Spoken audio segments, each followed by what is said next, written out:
Anniversary of President Kennedy's Moonshot speech, we're honored to welcome President Biden as he announces his own administration's Cancer Moonshot for the 21st century. This is also a special day for me personally because it's the day that my parents were married 69 years ago.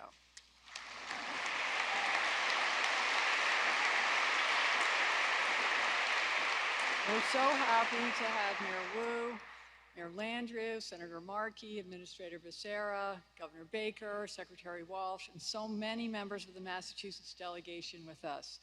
We're grateful for your support of the library over many years. I know that many of you and the state and local officials here worked closely with my Uncle Teddy for the good of this Commonwealth, and that you all share my father's love of politics. I want to recognize members of the medical community who are here, physicians, researchers, cancer survivors, students. You all save lives and bring hope and healing to patients and families suffering from cancer. I want to thank Chital for the inspiration that you provide, not just to those living with cancer, but all those who are working for a cleaner, healthier world. And I want to thank the members of my family who are here, my cousins, your families. All of you carry on your parents' work, and all of you carry on our love of Joe Biden. And I especially want to thank my husband, Ed, my daughter, Tatiana, and my son, Jack, for being here, especially Jack, who welcomed us. He always shows up for this library and for me, no matter what, not just on the public days, but every day. I learned from Teddy that it's more fun to do things with family, so I'm grateful to Jack for always making this work fun.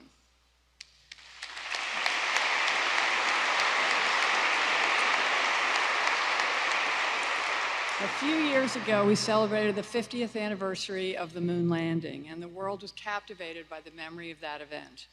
But almost more remarkable was that such a historic national achievement was set in motion by a single speech. When President Kennedy gave his speech at Rice University, the United States had only 4 short manned spaceflights, the longest less than 5 hours. President Eisenhower and Cold War experts said we should concentrate on developing satellites and missiles to beat the Soviets instead of going to the moon. And there were other reasons not to do it. It was expensive, eventually costing 4% of GDP, and at a time when many said the money would be better spent on building infrastructure, fighting poverty, and addressing other social problems. Not to mention the necessary materials had not yet been invented, and scientists weren't sure even that a moon landing on the surface of the moon was possible. But President Kennedy understood the power of the idea, and over time, along with his inaugural address, his call to service, the Moonshot speech has become perhaps his best-known legacy. The vision, the purpose, the courage it embodied has inspired each generation to take on hard challenges, and provides a metaphor to guide us as we face adversity in our own lives. My father believed that the effort to land on the moon would bring out the best in America, that everyone would contribute, that it would require invention, creativity, teamwork, commitment, and faith, and that the world would be different because of it. He didn't live to see it, but he set in motion an age of discovery and invention, of earth science and space exploration that has made America the leader of the world. As citizens, as colleagues, as friends, we can learn from his vision. It's up to each of us to set an example, to do hard things when we don't think we can, to believe in others when they take risks, to support them when it's tough, and never forget that together we can achieve great things. No one embodies that spirit more than President Joe Biden. He's lived President Kennedy's call to service throughout his life and career. As president, he has restored the soul of America, advanced freedom and democracy around the world.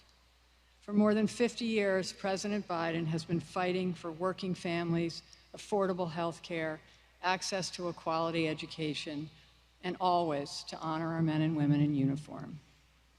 But perhaps the most personal fight for him is the one against cancer. As vice president, he launched his own moonshot to end cancer as we know it, and with characteristic perseverance, he is still committed to that cause. Like the Bidens, like all families, our family has lost people we love to this disease, including 3 who created and sustained this library: my Uncle Steve, my mother, and my Uncle Teddy. And I want to remember them today. Having felt the grief that comes with such loss, I've often looked to President Biden's life for inspiration. His courage and compassion, his endless empathy and abiding faith, and his confidence that we can overcome this challenge have lifted our hearts. His personal commitment and the national goal he sets today will save lives, change our country, and heal the world. I'm honored to serve in his administration and to introduce him now. Thank you.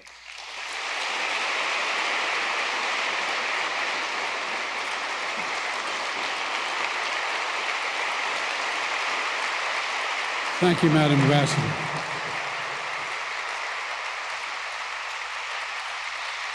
Thank you, thank you, thank you. Thank you.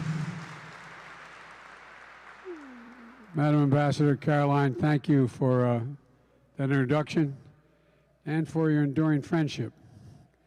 I was talking earlier about how your family had a very difficult time in my life when I first got to the Senate as a 29-year-old kid before I was sworn in, where I lost my wife and my daughter, and my 2 boys were so badly injured when struck by the tractor trailer. And your family was there for me. No, I really mean it. Your family was there for me. You may remember some of it, and I'll never forget it. They got me and my boys through an awful lot. I'm truly honored to be with you all and your incredible family. And Jack, I believe your generation is the best educated, most talented generation in our history. And that's the reason I'm so optimistic about the future, and that's not hyperbole. I mean it. You know, Chital, thank you for sharing your powerful story. And thank you, Mayor Wu, for the passport in this great city. And thank you to Health and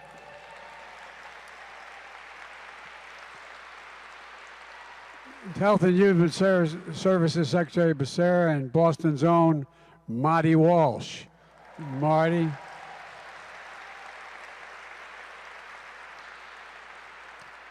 And thank you to the members of the Massachusetts delegation from the House, Representatives Presley, Lynch, Keating, and Jake, I should say, Auchincloss, and Laurie, thank you as well for being here. You have beautiful daughters. They're great kids. And I want to thank all of you, the cancer patients, survivors, caregivers, and don't jump from up there, okay? And for all the leaders of science and medicine for being here today. This is a powerful place for reflection and remembrance. On this day in 1962, America was facing an inflection point.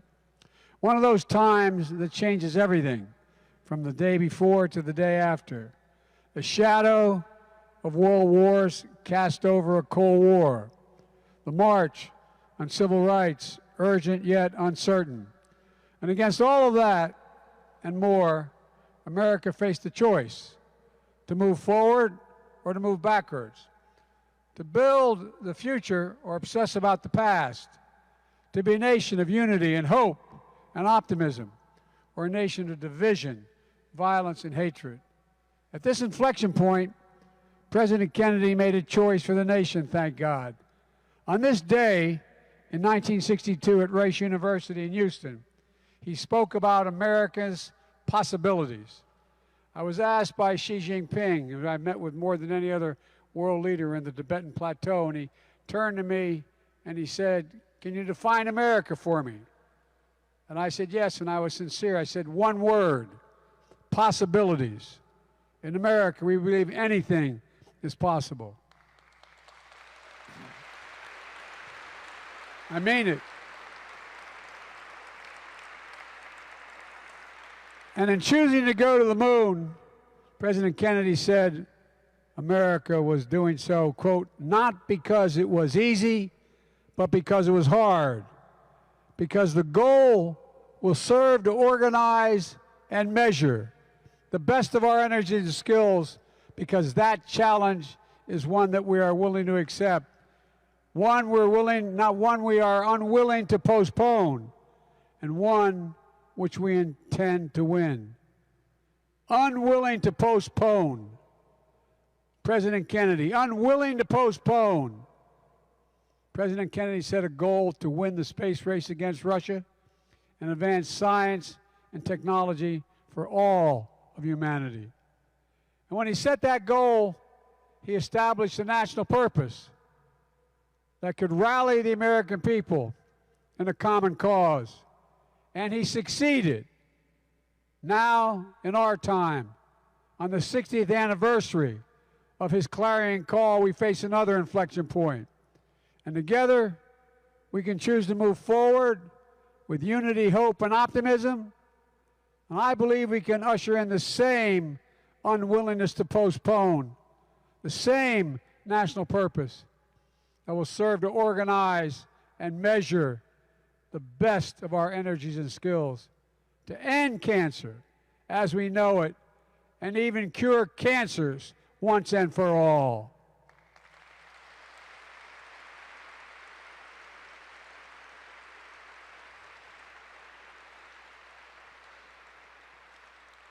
I give you my word as a Biden, this Cancer Moonshot is one of the reasons why I ran for president.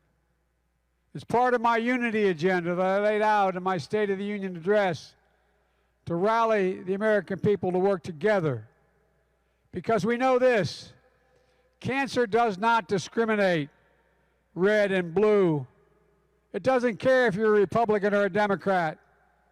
Beating cancer is something we can do together, and that's why I'm here today.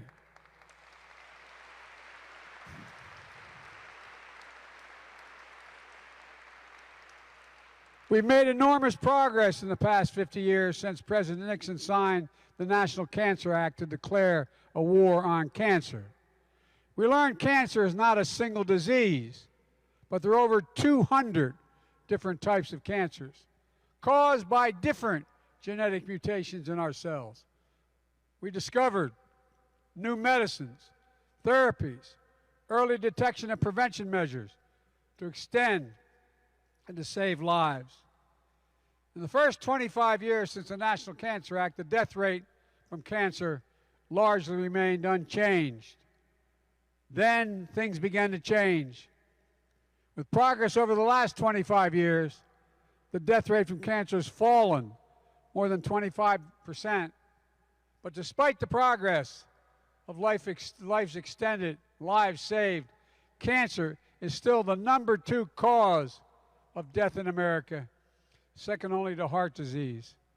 For too many cancer patients and their families, instead of hope, there's bewilderment, the feeling of being on your own, frustration that hospitals said doctors can't easily share your medical records with other hospitals and doctors to help find answers, even when every minute counts. Having to advocate for even the most basic care and attention for your loved ones. The flood of information is a completely different language with few people available to help you decipher it. Having therapy that can work within reach, but is too expensive or insurance won't cover it. And so when President Obama asked me to launch a Cancer Moonshot, our goal was to bring an added urgency, a new urgency to the fight. And in my view, not unlike President Kennedy did, we harnessed federal resources to change the culture, increase cooperation, and break down the silos that exist. That included everything from making published results of federally funded cancer research more available to any patient, to any doctor, for free, instead of the firewall that had been set up. That included recognition that for many cancer patients, it's hard to even know if there's a clinical trial that can help them, let alone how to enroll in one. So we launched trials.cancer.gov so everyone can find a clinical trial near them or across the country and the world, and they can gain access to these trials. I've traveled the country, brought together leaders in healthcare, technology, education, business, philanthropy. I visited many of the major cancer research centers in the world, and nowhere, no matter where I was or what the topic at hand, world leaders wanted to talk to me about our Cancer Moonshot. That's not hyperbole, that's a fact. For example, Pope Francis convened a major international conference on cell therapies at the Vatican and invited me to speak about our mission. And one of the final pieces of legislation President Obama signed into law was the bipartisan 21st Century Cures Act. It streamlined the Food and Drug Administration, the FDA, by creating an oncology center of excellence so new cancer treatments can be evaluated faster. It provided 7 years of new funding, including research on cancer therapies and the disparities, trial networks to discover new drugs, and new efforts in childhood cancer. As President of the United States Senate, I presided over the overwhelming bipartisan vote and watched my friend Mitch McConnell name the cancer provisions in that bill after my son Beau, who had lost his life to that disease just months earlier. And when we left office, Jill and I knew we had to keep going through, keep it up, so we initiated the Biden Cancer Initiative. We focused on turning the moonshot into a movement, not just a shot, a movement, to create a cancer research and care system that most people think we already have, but they don't realize until they find they have cancer that we don't, but one that we deserve. And everywhere we'd go, people would share their stories, literally, in grocery stores, airports, rope lines. While we heard stories of loss and despair, the stories began to change to a feeling of real hope. Not because of me or Jill, but because of all of you and so many of you at home, doctors, researchers, advocates, caregivers, patients, survivors. And that's when I was elected president. I determined to supercharge the Cancer Moonshot as a central effort in the Biden-Harris administration. In February, I laid out our plan that is bold, ambitious, and I might add, completely doable. The goal is to cut cancer death rates by at least 50% in the next 25 years. To turn more cancers from death sentences into chronic diseases people can live with. To create more supportive experience for patients and families. And to update our fight against the cancer. It's a disease we often diagnose too late and have too few ways to prevent it in the first place. Where there are stark inequities based on race, disability, zip code, sexual orientation, gender identity, and other factors.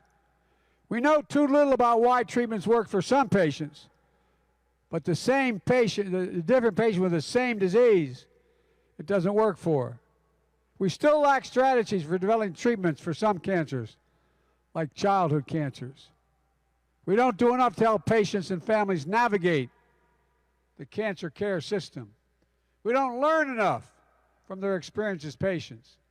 We don't share enough data and knowledge to bring the urgency we need to finding new answers.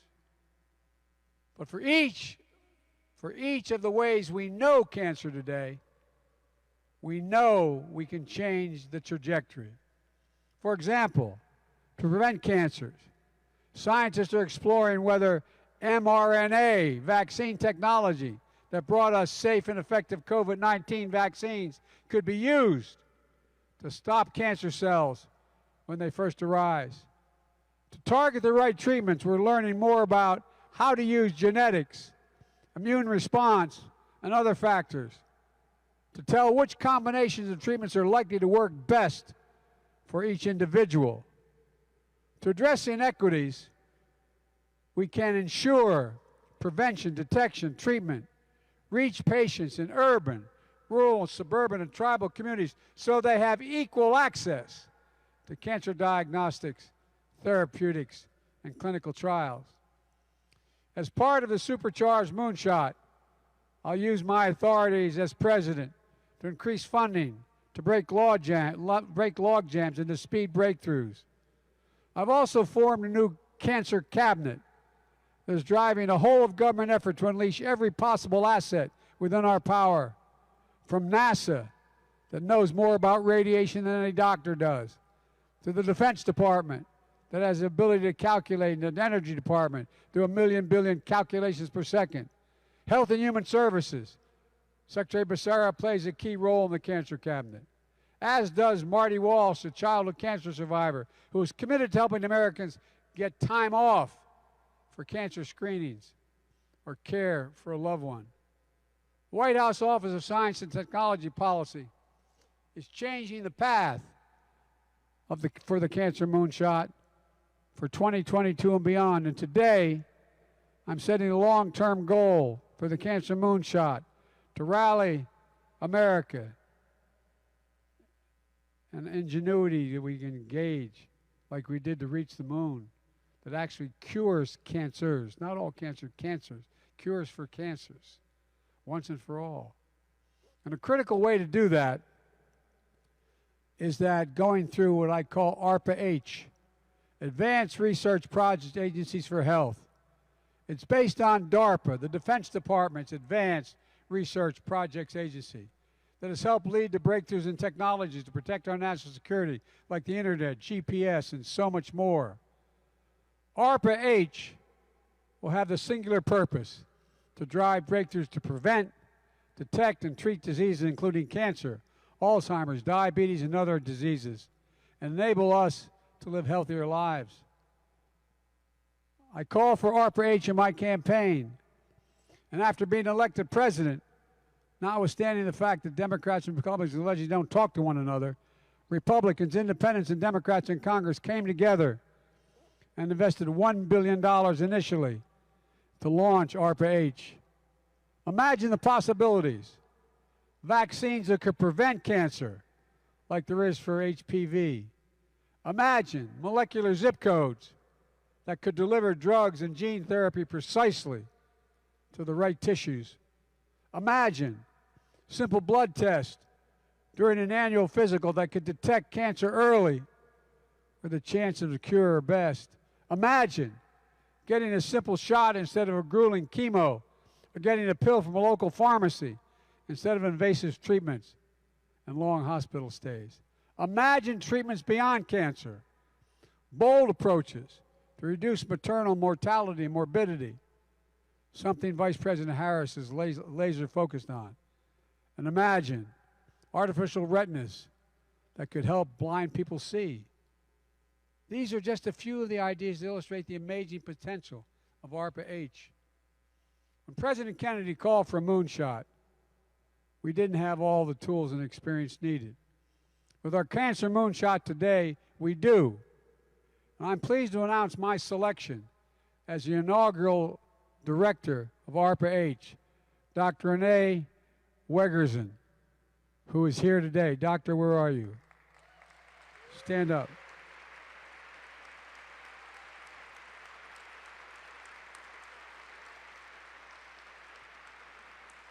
A leading biomedical scientist, a decade of experience leading multiple biotech projects at DARPA. And by the way, it's about how to use all the assets we have, all of them.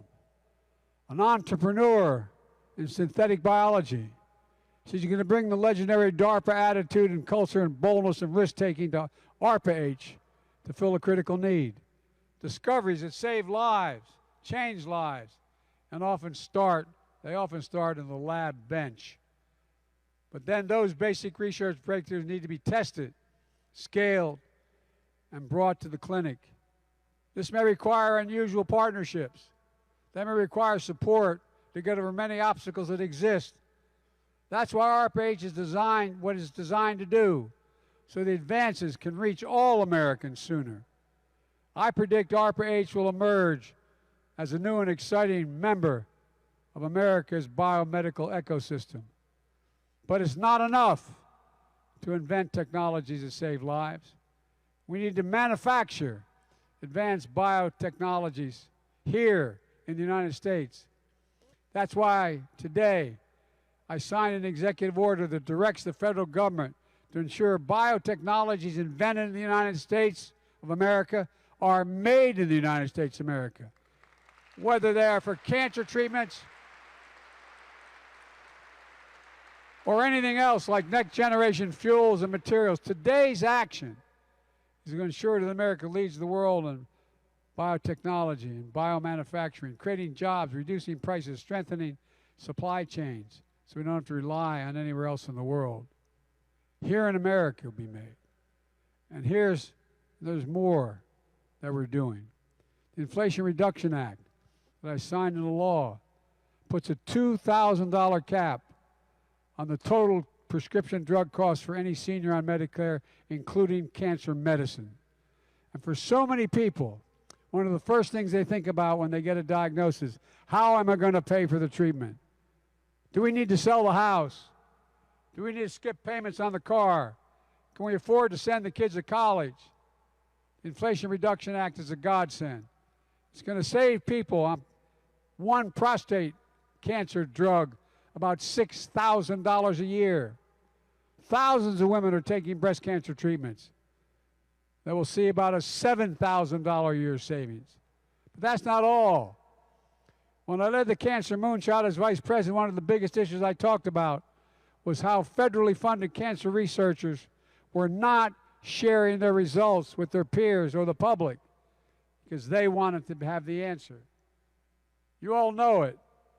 As I mentioned earlier, we made federally funded cancer research more available to any patient, to any doctor, anywhere, for free. And today, as president, we're making sure that transparency applies to all federally funded science beyond just cancer. And this summer, I announced the new head of the National Cancer Institute, Boston's own, Monica Bertinelli, excuse me. Monica, you can call me Bidden. And she's here today. Where are you, Monica? Stand up. Thank you.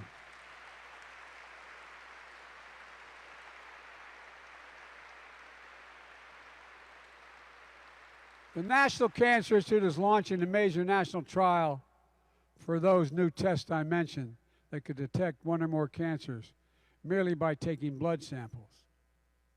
You know, if that's the case, these blood tests could lead to less invasive cancer detection tools that will save lives. We're also launching the first ever Cancer Moonshot Scholar Program to support a new generation of scientists from every background, from every part of the country, to launch their cutting-edge research and careers. But we need everyone to get in the game. That's why I'm also calling on the science and medical communities to bring the boldest thinking to this fight. I'm calling on the private sector to develop and test new treatments, make drugs more affordable, share more data and knowledge that can inform the public and benefit every company's research. And I'm respectfully calling on people living with cancer and caregivers and families to keep sharing their experience and pushing for progress. Go to whitehouse.gov/cancermoonshot. Share your ideas. So many of you have already made a difference. Last month, I signed the so-called PACT Act into law, one of the most significant laws helping veterans and their families impacted by toxic exposure, like burn pits that lead to cancer. It was veterans and their families, advocates and allies, who helped me get this bill to my desk. They never gave up. They never stopped. They slept in the Capitol steps. It matters. It's personal to all of us. So let me close with this. Caroline, I couldn't be here and not talk about your Uncle Teddy. He was one of my dearest friends. One of the things that brings us close as families is the dread of cancer that he and my Bo fought to the end and died months apart. After Bo passed, Vicki wrote me a letter about how, after Ted lost his older brother Joe, his father wrote to a friend who just lost his son.